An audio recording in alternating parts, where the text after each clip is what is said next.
Back to Everyday Kentucky. Hinton Mills has been serving farm families in our region since 1918. Want to put the 100 in there, it makes it sound a lot older. I was going to say, it was a long right. time. Wasn't that when you were born? Close to it. Okay, close great. to it. With 6 locations scattered across the region, the Hinton family focuses on agricultural products in addition to other items within their stores. And joining us to tell us more about the business and what services are offered is 4th generation owner Adam Hinton and Johnna Scott. Johnna Scott. We're so glad to have both of you on here Yes, this morning. No, thanks for Thank you so having us. We appreciate that. So tell us a little bit about the farm and everything you have to offer. Okay. Yeah, we sell feed, seed, fertilizer, fencing material, work clothes and boots, basically anything that folks would need on a farm or just growing up or living in rural Kentucky. So you're here to support the farmers. That's essentially what you're doing, right? Yeah, today's National Ag Day, so we appreciate the opportunity to be advocates for agriculture and our business. We've been doing this for 105 years. I'm 4th generation in the business, and you can't tell the story of Hinton Mills without going back a little farther. My great-grandfather started the business in 1918, but when he was a child, by the age of 9, he lost both his mother and his father, found himself an orphan. And somewhere along the way, somebody gave him a baby calf. That's the calf that's on our logo. And he raised that calf, sold it, probably bought some groceries and things of that nature. He moved in with his grandparents. Next thing you know, he's raising another baby calf, and then 2 and a 3, and that became the seed money for Hinton Mills. So with a 3rd grade education, started what is 105 years after the genesis of our business, something that puts food on the table for our family and our team and our customers. So you also have some merch here. Can you tell us about the merch that you all offer? In addition to, serving farmers and local people around our area, we also do a lot of community outreach, and part of that is working with local FFA chapters. So we have some of our hats here. We also sell some clothing, some t-shirts, things like that. And $1 from each item that we sell actually is donated to local FFA chapters.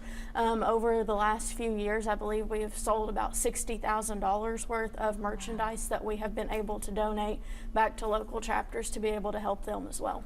So if someone was looking to get involved with agriculture right now, especially because it is National Agricultural Day, how would we get started, or what should we do to kickstart it? Okay, so depending on your age, I would get involved with 4-H, FFA, as Johnna mentioned, something that we're passionate about, or get involved with your local, all 120 counties in Kentucky have an extension office.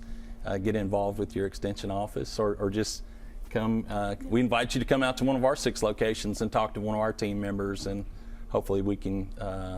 We say that we listed all the things that we sell, but really we're a service business, a relationship business, and maybe as important as anything is just a trusted advice business for people that want to engage in agriculture. And you're doing something called Cattle Health Days. What's that? So that is actually going on this week.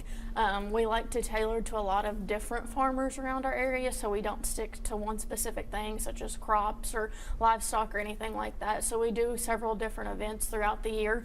This week happens to be our annual Cattle Health Day, so we do some special promotions on cattle health related things, some livestock things, so a lot of that stuff you can come in. We do several other weeks throughout the year where we advertise for different things. We do some like Chick Days events. We do some small animal pet related things. So it's not just farmers and livestock people around there. We kind of tailor to everybody with those things. So what makes your animals so unique? Well, we're in the business of feeding business, but our feeding animals. But really, probably what makes us unique is I told the story of my great-grandfather, but the reason we got actually into the feed business was my grandfather, he wanted to be like his great-grandfather, the orphan that raised the baby calves, and be a farmer.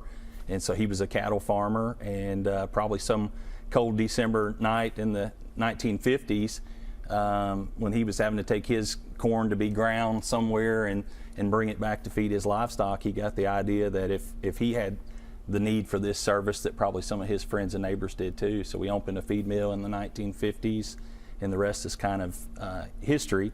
So I'm going to say that what makes us kind of unique is that we had that need ourselves to be able to feed livestock for our own animals, and now that's what we're doing for our customers across the region. Awesome. We've Thank had you so a list of much. locations on the screen there for folks to see we at did. different times. We appreciate you all being here. Thank Yeah, you. thanks. Thank you for These having are us. gifts for you, by the way. The burlap for you, India. know I love Burlap, yeah, I have a thing for burlap, everybody. Look Thank at me. you so much. There you go. Yeah. I look Little good. UK, little Louisville, always just look in case. good. You had to mix it both in there. That's right. Thank you.